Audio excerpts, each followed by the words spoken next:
Welcome to That's a Word with Marcia and Gino. I'm Gino Morrow, And I'm Marcia Williams Cromer. my sister. And we begin each conversation with intention, one word at a time. So we're going to jump right into it. Marcia, speak your word. Bonsoir. Bonsoir. Now, you already threw me. Okay, no, I had to throw in the little bit of French that I do know because my word is actually has a French derivative. Oh, The okay. word is accoutrement. A It cool. is a noun.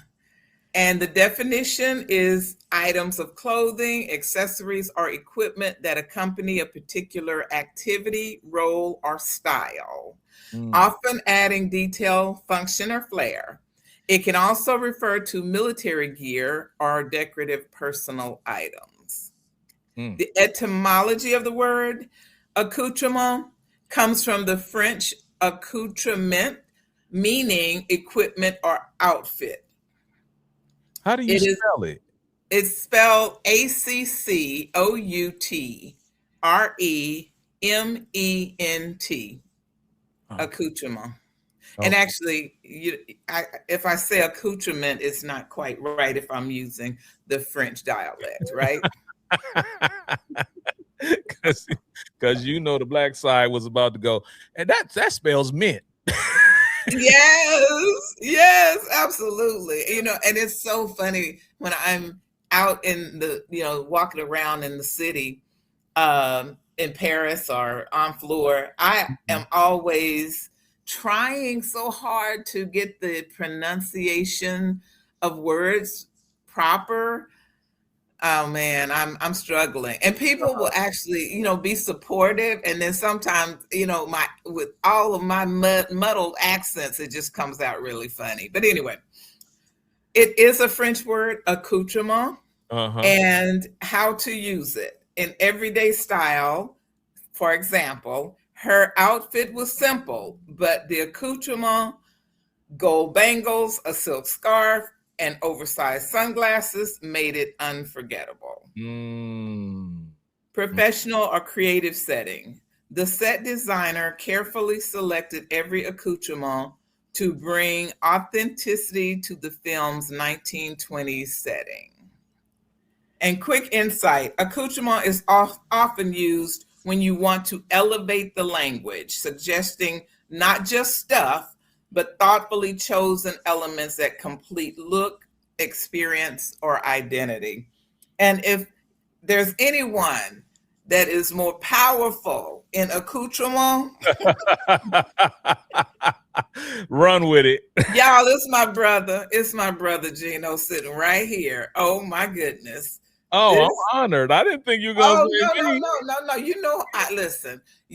We've been at some events and you just like show up and walk in the door. And I'm like, for real, dude. I mean, all of that ain't even necessary. It is so cool. You just got this vibe about you that, I mean, as an artist, Yeah, you're wearing art. You literally create it. It's your accoutrement, if you yeah, will. yeah. You enjoy it. It is self-expression.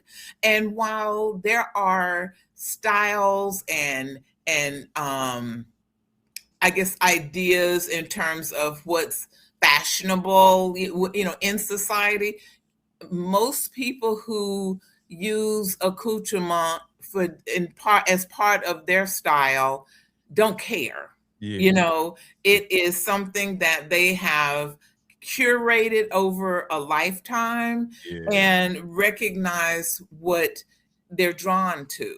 yeah, And I think it's powerful. I think to be able to actually go through life as you're looking for things that you will wear, adorn, become a part of your presentation in life. hmm If you see yourself as an artist, it makes perfect sense that you will choose those things that promote that.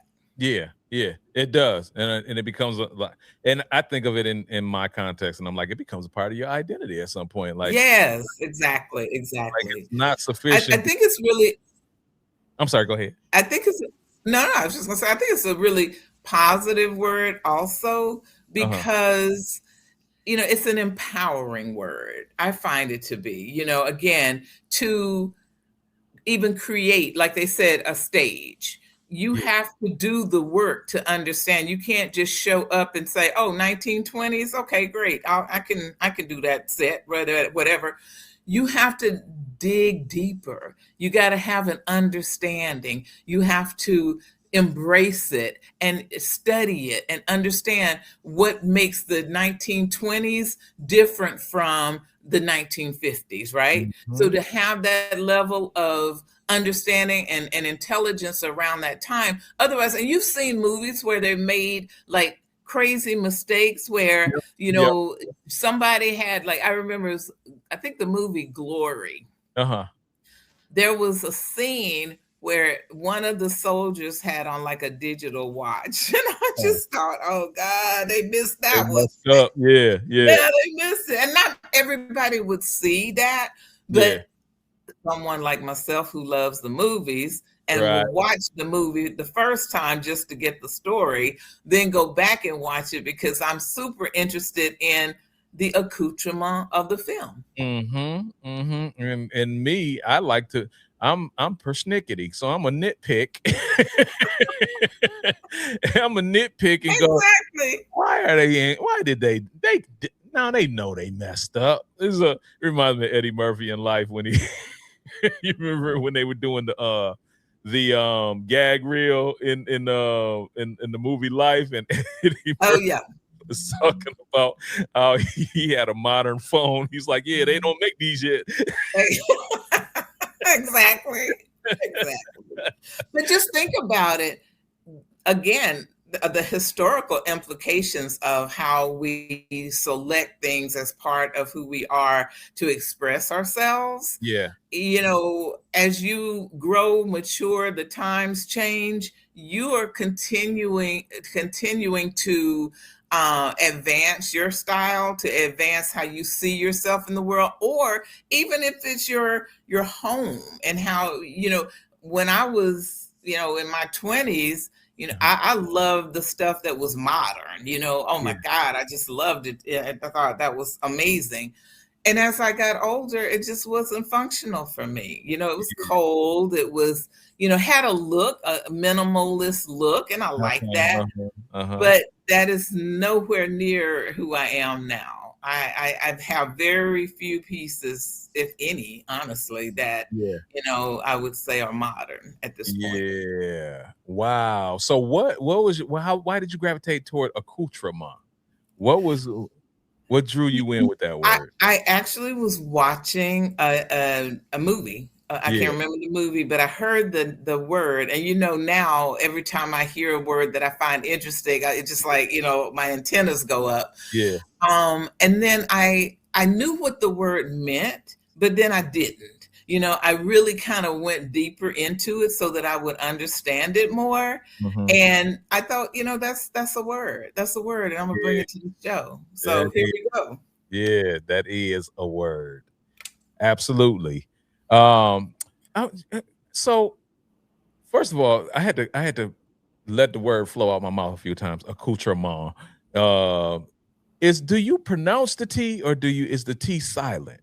It is silent, but I mean, if even if you said accoutrement, that's that, and you're in America, then nobody's gonna like slap your wrist for that. Yeah, I mean, just being someone who is a Francophile and yeah, loves everything French, if I know better, I'm gonna do better. yeah, yeah, yeah, yeah.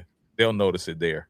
Yes, exactly, exactly. And I don't think that accoutrement is a word that I hear a lot even in the States, Yeah, it's not. However, it is a word that I think can it's a perfect word to express how you adorn yourself, how you see yourself in terms of, the person that you present, not to the world so much as what vibes with you, what you appreciate, right? yeah, yeah. Well, I think uh, these are some of the anytime you select a word and it elevates my thought around a certain idea or a concept. So naturally, I would have chosen like accessories. I would have said Oh, Marsha rocks some amazing accessories. And honestly, I thought you were about to talk about my wife in her earrings when you were talking about accoutrement. And Right. so I And was and, really and shocked. that's a great example. Yeah, However, it's like my selection, my decision to choose those things becomes part of my accoutrement. It yeah, is not that I would say it needs to be somebody else's, right, right? right. Yeah. Well, I was coming full circle to that because I was like, it makes sense. Number one, I would have said accessories. You introduce a word that actually has me looking at again myself in a different context because I'm going, well, what what I do, and it's very much what I see you do, is it's beyond just picking something that matches with color or style. Oftentimes it's meaning. It's what's the story behind the piece? How does it align with your personal philosophy? And that's bigger than accessorizing, you know. Right.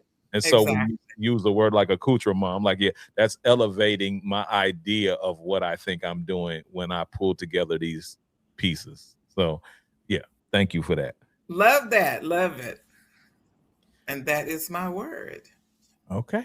All right. Well, Speak um, your word, Gino. I certainly will. I decided to keep it simple, Marsha. And so my word, hold on, let me get my mouse together. Why are you cutting me slack now? What? What do you mean? You said you're gonna keep it simple. I said, why are you cutting me slack now? The last show we did, what did you have like I had uh, 3 words. wicked was your word, and you had 3 words to underscore how the Yeah, different levels of wickedness. Come on, yeah. dude.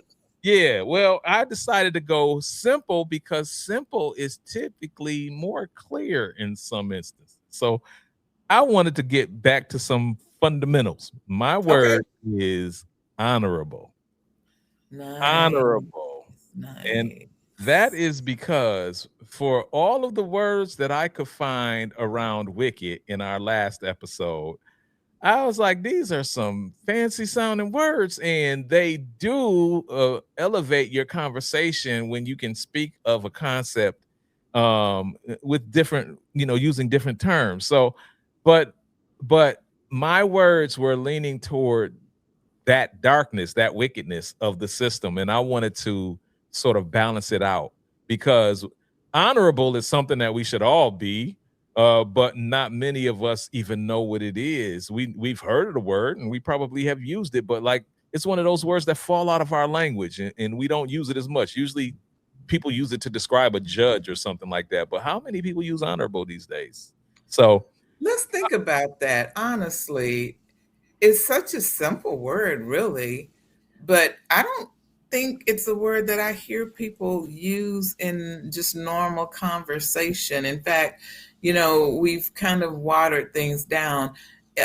Synonym wise, what would the synonyms be? all right, so I'm gonna jump into the definition. Then I'm gonna give a few synonyms. Okay, Cool.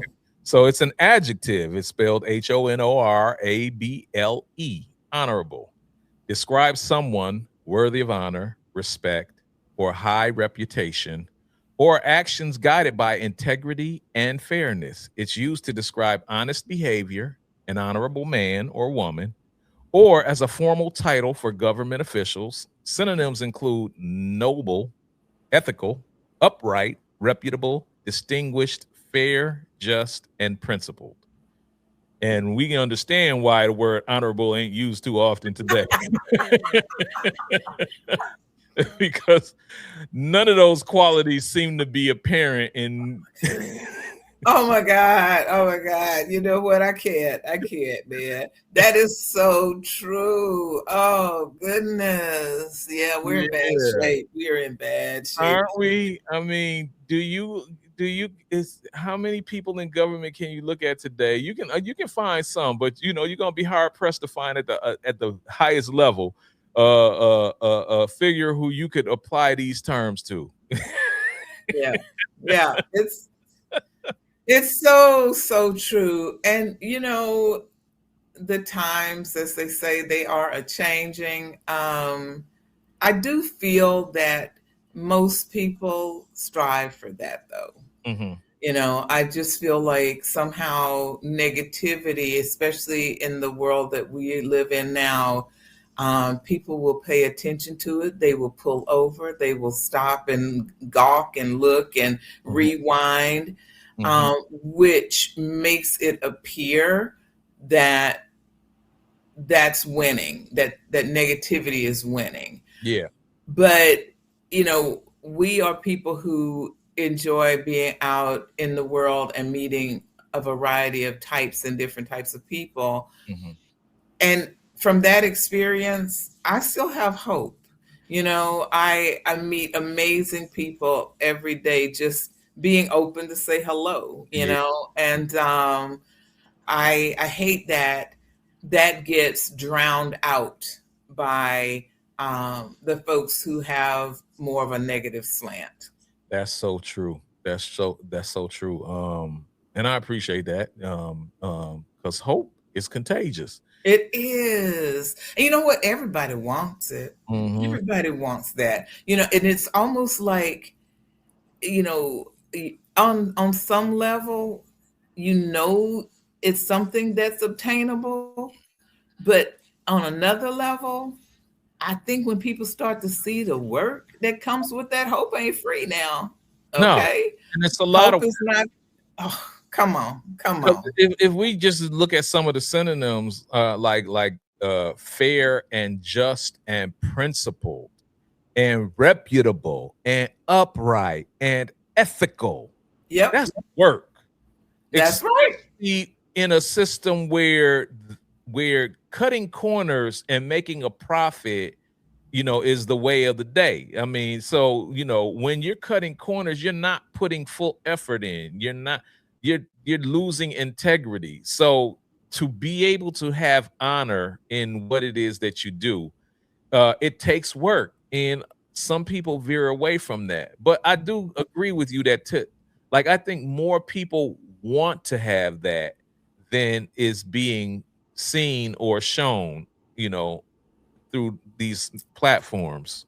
So, And what I find interesting is, rather than, try to do that work, people want to make you feel like you're stupid if you do it.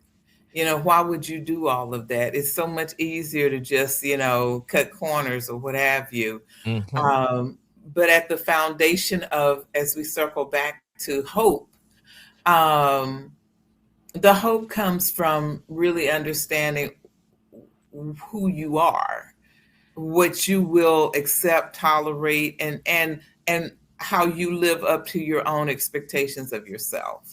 yeah, And I think when you start to cut corners, you start to, diminish your own value. A wise man once told me, every time you tell a lie, you lose a little bit of yourself. And mhm. yeah, I that was my dad, by the way. I felt it. I was probably lying too.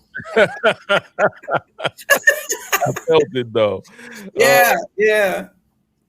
so, and I think it also ties to that hope. So it to me, it's easy for people, like, when you don't have a connection to hope, which I translate as, faith or your connection to God, then it's easy to get caught up in the whirlwind of what's the trend of today. The Mm, trend of today in the mm, dating market is get what you can get. And that's mm, the trend in every other market. I mean, that's the trend in mm. business. That's the trend in get what you can get, and that comes from a hopelessness. That almost comes from a, well, it's not about community anymore. It's not even about family. It's just about me and my self-preservation. But when you have that hope that you adhere to, you hold on to, you cling on to, it's greater than those trends that govern most people. It's the thing that tells you, I want more for not just myself, but for the people who support me, the people within my community, and then in a broader sense, humanity. So Let me ask you a question. sure. In a world where literally billions of people affiliate with some type of religion, which should bring hope, why do you think that we have such an epidemic of hopelessness, Wow. which leads to an epidemic of a lack of being honorable? Great question, Marcia. And just shooting from the hip without much time to think about it, my gut reaction is that those who are in positions of, I don't even think it's those who are in positions of leadership, because I think most of mankind, humankind, really pursues, like, wants the best for humanity. Like, I don't think everybody exercises that efficiently, but I think we get socialized, we get trained, we get programmed from the media. You know, Mhm, and we have our addiction to media, whether it's social media or whether it's, the actual movies, documentaries or whatever. But there is a specific programming that we receive from those forms of media that dictate the value we place on each other. And we get so bombarded with that on the daily that tells us that cutting corners is the way, and that, with the ship going down, you just need to make sure you survive. And so I think that I'd lost track of your question, Marcia. You know what? And I'm going to circle back to it because I'm asking why, if there's so many people who say they have faith, why are we in an epidemic of hopelessness? And I'm going to pose an idea, I thought, I'm listening. that has something to do with the fact that we said it before, there is work in being honorable, right? Hmm. And the Jim Joneses of the world can happen because we don't want to do the work. We just want to That's a believe. fact. That's a fact. Okay, we just want to believe. And so somebody can come along that intrigues you and will say the things that mainstream religion isn't telling you, and now all of a sudden you're part of a cult basically, Mhm. but it is something that for right now is making you feel something, Yeah, and feel better, feel like a part of something, that a bigger part of something. But again, that's lazy. yeah. And you get caught up in that kind of stuff being lazy, because I know in Christianity Mhm. you got to do the work, or you'll go to a different church every week, and that's why it's a different church on every corner in the state of Texas. Wow. So, are we numb? Have we become numb? And we just gravitate to what makes us feel something, not even what guides, because I don't know. So I think we live in a world where everybody wants a pill for it, right? Mhm. To be honorable, you got to do the work. All right. Yes, you. There's no panacea, there's no pill. And, if you're not willing to do the work, you'll fall for somebody with a good story until you get disappointed and then you move to something else. Yeah, So rather than doing the work on yourself, you're looking for that externally. You're looking for that hopefulness, that place of even being honorable to yourself. Because honestly, when you're to be honorable is something that, it's like we say, it's an inside job. yeah, If you walk out in the world, and we see it every day, and everybody thinks, oh, he's this and he's that, and then the next storyline is he's cheating on 6 wives or some mess, I mean, just seriously. So, but that's because it's okay with that person if the world sees them that way, but that's not really the way that they are. yeah. It also made me wonder if a part of that epidemic of hopelessness stems from the fact that people some people want to do the work, and I think when they go to church, they think that they're going to get guidance to do the work from leadership, but most of the people in leadership don't really talk about how to do the work. They talk about what the results of not doing the work gets you. Right, Hell, right. damnation. Pay your You know, tithes. you know what? And it's so funny because I have this belief that so many people see church as insurance. I know a whole bunch of knuckleheads that will do all kinds of craziness during the week. They're not gonna miss church Right. because it's like that missing church, being in church covers them for all of the other Church that they craziness. did. That's right. Yeah. And I'm like, so that's like insurance. You're paying a premium. It's not really doing the work. It's just Exactly. yeah. You're paying to have somebody cover you. And again, it's an inside job. You don't honestly, church starts once you leave the building. That's a fact. Okay. That's a fact. Yeah. That's where church starts. You go get edified, but the real church should leave that building in you. So should church leadership be accountable for giving their flock the tools to do the work? They should be, but the other side of that is, you've heard the saying, herd and catch, right? Mm-hmm. When pastors find out that that's not what their congregation really wants, mm-hmm. they start to steer toward satisfying those people so that they keep coming. Yeah. I feel that. Anyway, I love it. That one made me think, brother. Yeah. So I wanted to again keep it simple. I wanted to get back to a foundational word that sort of like everybody knows, but we hardly ever use anymore. And Absolutely. It's not so far above us that we're like, I struggle to. But the irony is, you do kind of struggle to. Like when I first looked up the word honorable, before I looked up the definition, I was like, I'm not sure how I would explain this word. So I did lose my understanding of what the word was until I reacquainted myself with it. Same thing with accoutrement. I was like, I know it. I know what that word is. I know how to use it. But I really learned so much more about it when I went in depth to do the research. Yeah. Well, that is my word, Marcia. Yay! I love it. Thank you, Gino. And I just want to say thank you to everyone watching. We appreciate you guys so much. Please do not forget to like, share, and subscribe to our channel. Like, share, and subscribe to our channel. Peace.